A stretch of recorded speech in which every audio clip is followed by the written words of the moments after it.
ही लोगों का कल्याण होगा। लाभ चलाए दो वाले। तो प्यारे सज्जनों, कहने का मतलब ये है, तो व्यास जी ने कहा फिर कैसे किया जाए, शरीर में बुढ़ापा है, भागवत लिखना सरल बात नहीं। तो बोले आप टेंशन मत करिए, ये भागवत कहाँ थी पहले। ये भागवत जो है सुखदेव ने राजा परीक्षित को तो बहुत बात में सुनाई, ध्यान देना, बहुत बात में सुनाई। ये सर्वप्रथम भागवत जो है भगवान नारायण के पास में थी। और कितने मंत्रों में थी, किसी को पता है? ये भागवत जो है कितने मंत्रों में थी? केवल 4 मंत्र में। भागवत जी में चतुश्लोकी भागवत इसको कहा गया है। 4 मंत्र में, 4 श्लोक में। और मन का कनेक्शन ढंग से जोड़ के रखना, क्योंकि एक इधर जरा भी अगर टूट गया ना तो कथा का पूरा आनंद तुम्हारा बिगड़ जाएगा, कुछ पल्ले नहीं पड़ेगा। और हम बीच में कहीं पूछ भी सकते हैं, इसलिए बहुत होश में सुनना। बोल गोविंद भगवान की। तो ये भागवत थी नारायण के पास में। भगवान नारायण ने ये 4 मंत्र की भागवत जो है किसको दी? ब्रह्मा जी को। ब्रह्मा जी ने किसको दी? नारद जी को। और नारद जी ने किसको दी? व्यास जी को। और व्यास जी को कैसे दी? बोले 3 अंगुलियां उनके हृदय से लगाई। व्यास ने कहा महाराज इतना बड़ा ग्रंथ है भागवत, कोई साधारण ग्रंथ थोड़ी है, मेरे बस की बात नहीं है लिखना। बोले आप टेंशन मत करिए, मैं आपको दे रहे हैं ना। लेखनी पे गणेश जी को बिठाया और 4 मंत्र की भागवत व्यास ने, यानी व्यास के हृदय से 3 अंगुलियां लगाई और सारे भागवत को उड़ेल दिया। बोल गोविंद भगवान। और वही 4 मंत्र की भागवत, बोले आप इसको विस्तृत करिए। तो चतुश्लोकी भागवत जो है उसको व्यास जी ने कितने मंत्रों में लिखा? 18,000 मंत्रों में। ध्यान देना, 18,000 मंत्रों में लिखा। और लिखने के बाद व्यास के मन में एक भाव आया, ये इतना महान ग्रंथ है, इतनी महत्वपूर्ण कथा है, तो इसे सुनने का अधिकारी कौन है? ये सुनाई किसे जाए? तो व्यास जी समाधि में गए और समाधि में जाने के बाद में मन में एक बात आई है, बोले इस कथा को सुनने का अधिकारी तो केवल वही है जिसने काम और क्रोध दोनों को जीता हो। ध्यान देना, हमारा आपका कितना सौभाग्य है जो ये कथा सुनने का अवसर मिल रहा है, हमें बोलने का अवसर मिल रहा है। ये सच बात तो ये है कि हमारे अध्यात्म गुरुदेव परम श्रद्धेय कुंवर श्री रविराधे जी की विशेष कृपा है। ये भागवत कोई साधारण नहीं है, ये कोई रंगमंच नहीं है। ध्यान देना, और जो इसे रंगमंच समझकर बोलता है या सुनाता है या सुनता है, वो दोनों ही नरक के गामी होते हैं। ये भागवत का प्रमाण है। मैं जितना भी आपको बताएंगे ना, भागवत जी से बाहर नहीं बताएंगे। कभी पढ़ लेना भागवत के महत्व में। तो ये भागवत जो है, अब कारण क्या है? आजकल बेचारे व्यास खुद ही अध्ययन नहीं कर रहे हैं, और वो जाने क्या, वो कान में उंगली डाली और आप भी कैसे सुनने वाले क्षमा करना थोड़ा, कुछ भी बोले व्यास जी है, चकाचक आनंद आ गया। चाहे वो दिल्ली जाए, चाहे वो कलकत्ता जाए, चाहे तुम्हारा कल्याण हो, चाहे तुम भाड़ में जाओ, चाहे तुम नरक में जाओ, वहाँ कोई फर्क पड़ने वाला नहीं है, वो खुद ही नरक में जा रहे हैं। भागवत जी में 28 नरकों का वर्णन है। और मैं आपको बता दूं, हमें जो वृंदावन में कथा पढ़ाए हैं ना, तो उन्होंने एक बार ऐसी बात कही, बोले बेटा, मैंने कहा 28 नरक होते हैं, गोकुल को कहने लगे 28 नहीं होते, अब तो 29वां तैयार हो रहा है। क्यों? बोले मैंने कहा वो कैसे?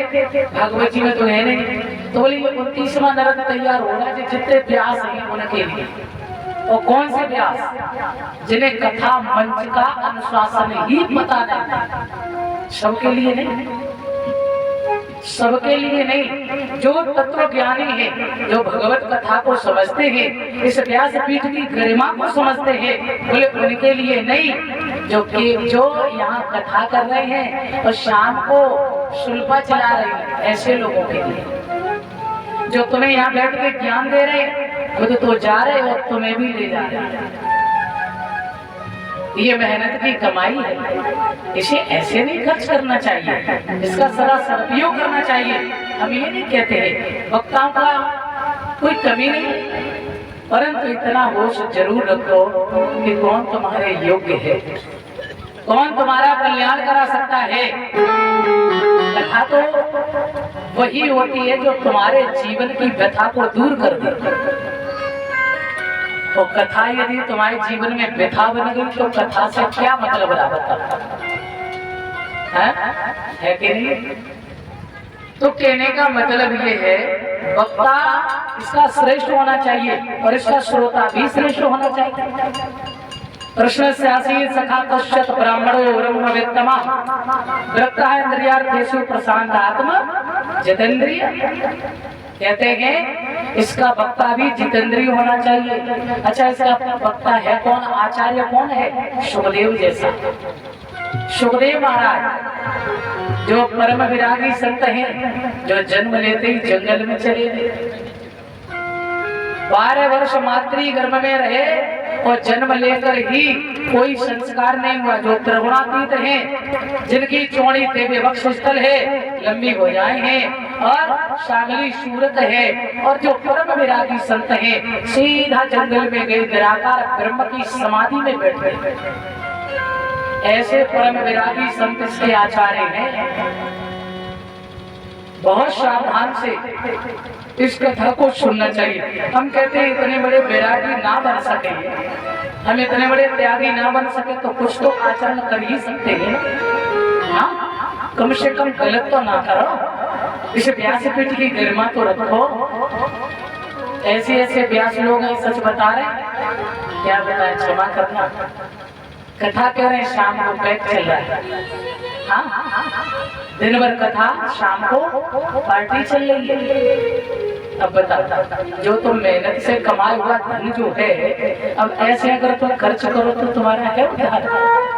आप खुद समझ लो, ये मेहनत की कमाई है। एक एक श्वास हीरा मोती ये लुटाने के काबिल नहीं है। व्यर्थ बर्बाद मत करिए इसे। व्यास जी ने समाधि में जाकर देखा जिसने काम क्रोध जीता उस वही इसे सुनने का अधिकारी है। तो अब सोचने लगे कौन है भैया ऐसा। बोले ये कथा भृगु ऋषि को सुनाई जाए। बोले उन्होंने क्रोध नहीं जीता है। क्यों? उन्होंने तो भगवान श्री हरि के वक्ष स्थल पर पाद प्रहार कर दिया। बोले ये कथा के अधिकारी नहीं है। देखो किसे? बोले भृगु ऋषि को भी इस कथा के लिए नेगेटिव कर दिया। अच्छा, ये कथा विश्वामित्र को सुनाई जाए तो बोले विश्वामित्र ने काम नहीं जीता है। देखना इंद्रियों के न घोड़े भगे, इनमें हरदम ये संयम के घोड़े लगे। अपने रथ को उस मार्ग बढ़ाते चलो और कृष्ण गोविंद गोपाल गाते चलो। भृगु ऋषि को, विश्वामित्र को इसका सुपात्र नहीं समझा गया। समझ लीजिए, जबकि हम लोगों से वो कितने महान थे, वर्षों तप किया है, तपस्या की है, और ऐसे ऋषियों को भी इसके योग्य नहीं समझा गया। वो कथा आज आप लोगों को सुनने को मिल रही है, तो आप बताइए आप कितने भाग्यशाली हैं। भागवत जी में कहा गया है, भाग्योदयेन बहुजन्म समर्जिते सतसंगमं चलते पुरुषो यदा वै अज्ञान हेतु कृतमोह मदान्धकार नाशम विदाहि तदोदयते विवेकम्। भाग्योदय एक नहीं करोड़ों जन्मों के जब हमारे भाग्योदय हुए, भाग्य का मतलब हमारे पुण्य, करोड़ों जन्मों के जब पुण्य उदय हुए, भाग्योदय बहुजन्म, बहुत जन्मों के जब पुण्य उदय हुए तो हमें क्या मिला? सतसंग मम च लभते। जो संस्कृत को पढ़ेंगे ना समझ लेंगे, लभते माने होता प्राप्त होना। सत्संग मम च लभते, बोले फिर हमें सत्संग प्राप्त हुआ कब? जब मेरी करोड़ों जन्मों की पुण्य उदय हुए, तब ये सत्संग मिला है, तब ये कथा सुनने का अवसर मिला है। अच्छा, ये सत्संग मिला है तो इससे क्या होगा?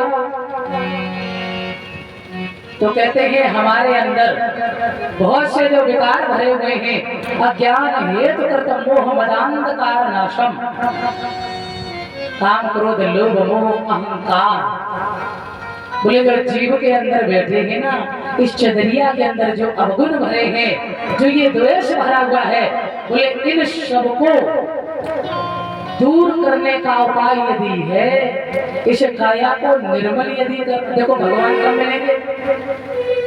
जब ये काया पवित्र हो, है कि नहीं? अंतःकरण शुद्ध होगा। गोस्वामी तुलसीदास लिख रहे हैं, निर्मल मन जन सो मोहे पावा, निर्मल मन जन सो मोहे पावा, निर्मल मन जन सो मोहे पावा,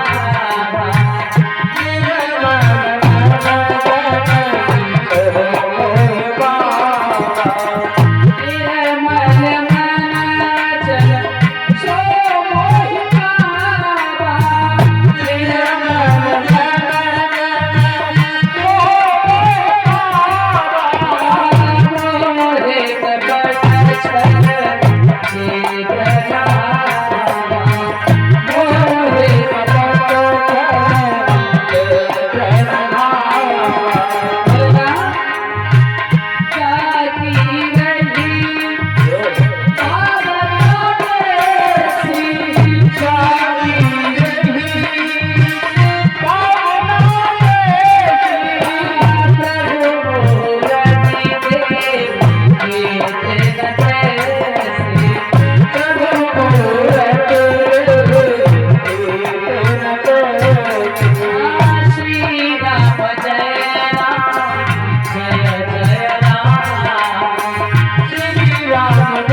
निर्मल मन जन शोभे पावा।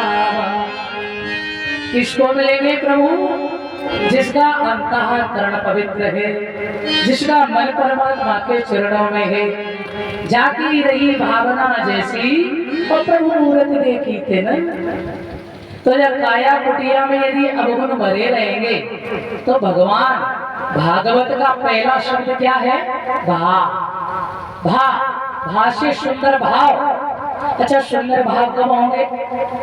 आप कथा प्रांगण में आए, आपके अंदर कपट भरा है, छिद्र भरा है, ईर्ष्या भरी है, क्रोध भरा है, अहंकार भरा है। अच्छा, ये सब कचड़ा यदि भरा रहा ना जब काया कुटिया में, जो कमंडल में यदि ये कचड़ा भरा रहा तो कथा में बैठे जरूर रहो। ये टाइम आपका बर्बाद जा सकता है, परंतु आपको भगवान का आनंद कभी नहीं। क्यों? गाड़ी तो पहले से टर्न ओवर है, समझ लेना। अब गाड़ी में 100 बोरा लादने की तो गुंजाइश रही है, और माँ तुम्हारे लाते 150, या तो बोरा गिरेंगे या इंजन सीज होगा, कुछ तो होगा ना। ऐसे ही जो गाड़ी है ये काया कुटिया है। अब इसमें काम और क्रोध यदि भरा है और फिर तुम कथा में बैठो और कहो जा में ठाकुर जी बैठ जाए, जब जगह ही नहीं है कि नहीं? इसमें जगह है ही नहीं, ये टर्न ओवर है। इसमें काम क्रोध लोभ मोह अहंकार से ये फुल है। तो जब ये फुल है, भगवान बैठ कहाँ जाए? तो पहले ये सब कचड़ा निकाल के बाहर कर दो, तब भागवत प्रांगण में बैठो, कथा में बैठो, फिर सुंदर भाव होगा। क्योंकि जब आपके अंदर कोई विकार ही नहीं है, आपका मन भी अच्छा है, अंतःकरण पवित्र है, तो आप जब बैठेंगे मन से कथा सुनेंगे, सुंदर भाव होगा तो आपको ज्ञान भी होगा। भाई भाव होगा तो ज्ञान होगा। मन से कथा सुने तो अवश्य कुछ न कुछ मिलेगा। और जब ज्ञान होगा तो तीसरा शब्द आता है वाह वाशे वैराग्य। वैरागी कौन है? ये शरीर वैरागी नहीं है, आत्मा वैरागी नहीं है। वैरागी कौन है? मन। तो कहते हैं मन वैरागी बन जाते तो यमपुर में मारे न जाते। यदि ये मन वैरागी नहीं है तो घर त्यागने से कोई फायदा। जंगल में भले ही चले जाओ, घर त्याग दो, कपड़ा रंग लो, सब कुछ कर लो, जब तक मन में भगवान नहीं है, मन में पवित्रता नहीं है, तब तक गंगा नहावे से कोई फायदा। मन की कोठरिया साफ नहीं फिर गंगा नहावे से। हाँ, और चौथा शब्द आता है ता से तपस्या। जब भाव नहीं है तो ज्ञान नहीं है, जब भाव होगा तो ज्ञान होगा, और ज्ञान होगा तो वैराग्य होगा। बिना ज्ञान के वैराग नहीं हो सकता। और जब वैराग होगा ना तो मेरे सज्जनों फिर तपस्या अपने आप हो जाएगी। और कहा है बिनो सत्संग विवेक न हो, बिनो सत्संग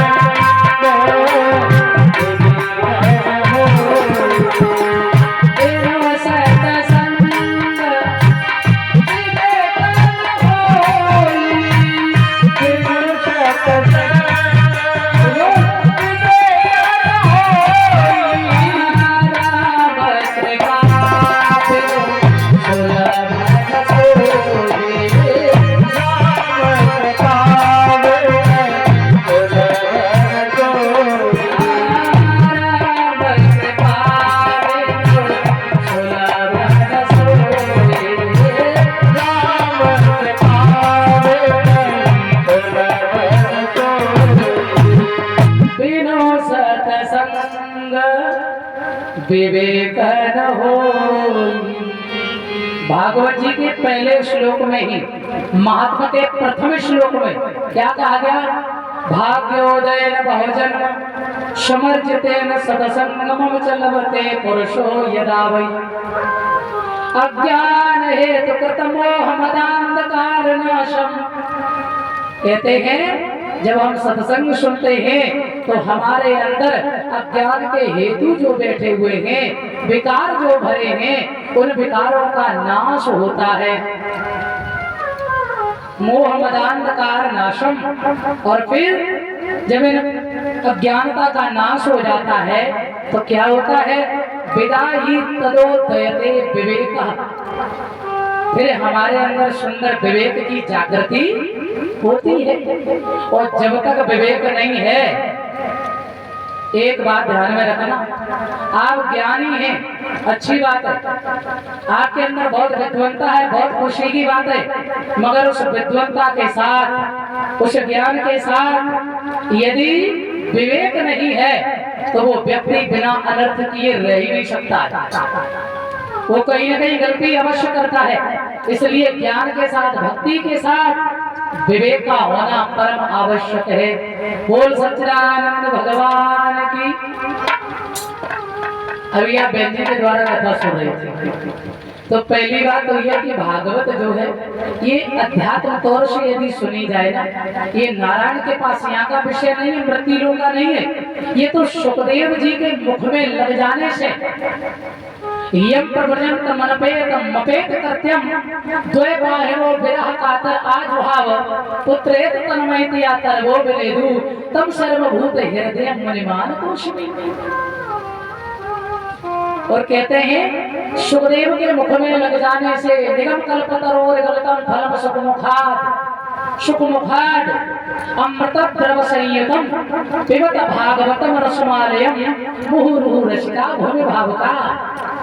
क्योंकि राधा रानी ने स्वयं कहा सुखदेव जी से, ये सुखदेव कौन है? ये राधा रानी के पुत्र हैं, ये गौलोक धाम में रहते हैं श्री किशोरी जी की गोद में। तो किशोरी जी ने कहा आप तो मृत्यु लोक में जाओ बेटा, बोले भैया मैं जाने वाला नहीं काम पर। बोले माँ तो विष्णु की माया पकड़ लेती है। ना ना ना, मेरा आशीर्वाद है, जाओ। तो सुखदेव जी कहाँ आए? हिमालय पर्वत पर। एक बार माता पार्वती ने भोलेनाथ से कही, और वो भी नारद बाबा ने झगड़ा कराया। ध्यान देना, एक बार नारद बाबा ने सोची इस सब में झगड़ा करा दियो, पर अभी भोले और पार्वती में ना भय। सो मैया के जाके आगे लगाए दे। तुम तो कहती है मैं बहुत चाहते भोले बाबा, पर आज तक तुम्हें उन्होंने एक रीजन बताया क्या? बोले उनके गले में जो मुंडमाला पड़ी रहती है। अजीब बाबा, वो तो कभी ना बताया, फिर का तुम्हें खाक प्रेम करते हो? अब मैया तो तुम समझते ही हो उनके अंदर तो कितनी भी। हाँ, मैया को तो जो लग रही तो ज्यादा को प्यार करेंगे और किसी को चाहे। सो मैया के तो लग गई आग। नारद बाबा कहते चलते बने और माँ भोलेनाथ आए। सो भोलेनाथ से मैया नाराज है। क्या बात है देवी जी? बाबा समझ गए, आज नारद बाबा आए थे, कछु आग लगा के गए। क्या बात है देवी जी? बोले बस बहुत हो गया, हम तो जानते थे आप मुझे बहुत चाहते, मगर आप तो बहुत कठोर हैं और जितने ऊपर से काले उतने अंदर भी काले। भोलेनाथ बोले ऐसे काहे को कह रही है? मैं काहे को काले भैया? ऐसो का मैंने कपट किया तुम्हारे संगे? अच्छा एक बात बताओ, जो तुम्हारे गले में मुंडमाला जो कहाँ से आई?